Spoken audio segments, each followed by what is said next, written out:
We live in chaotic times, and it can feel downright overwhelming.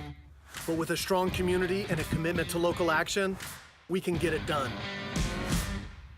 On October 8th, 2017, we got hit by some of the most destructive wildfires in California's history.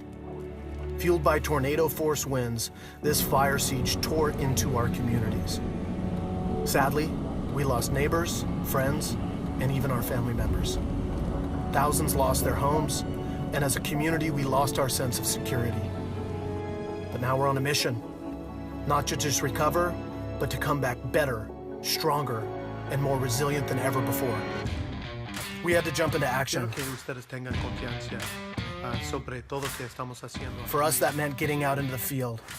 And whether that was with firefighters, farm workers, or families, we found out that everybody needed information.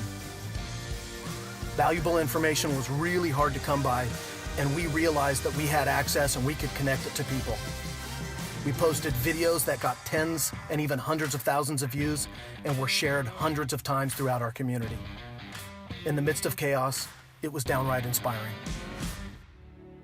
Just like the 7-year drought was a stress test on our water system, it showed us where we need to be. This is a stress test on our entire fire system. We've already been working hard to try and build the fire system of the future. This is our opportunity. Once we can finally get through this crisis and get into recovery, we are not going to try and catch up with where we are now. We are going to make plans to build into the future and be resilient up here so that we're confident, so that our kids don't have to deal with this in 15 years. Correct. Okay, God bless you, everybody.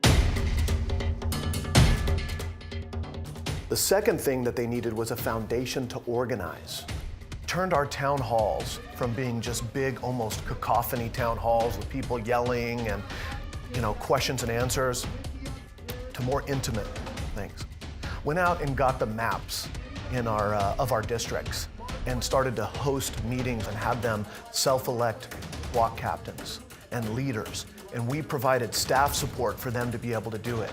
10 months later, we still meet, my staff and I, every week at 7:30 a.m. with block captains. And they are leading as force multipliers, sometimes 50 homes that were burnt down, sometimes 150, sometimes 500, right? So we meet with 18 people who represent 2,000 homes that burnt down every week.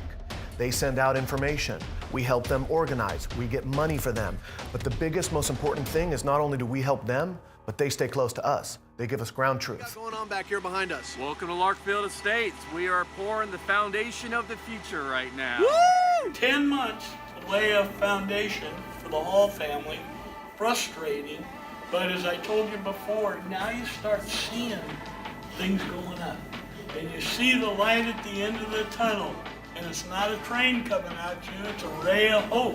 We're kind of private people. We like nature and, and so we didn't really know our neighbors for the most part. Now I know every stinking person who lives in this place.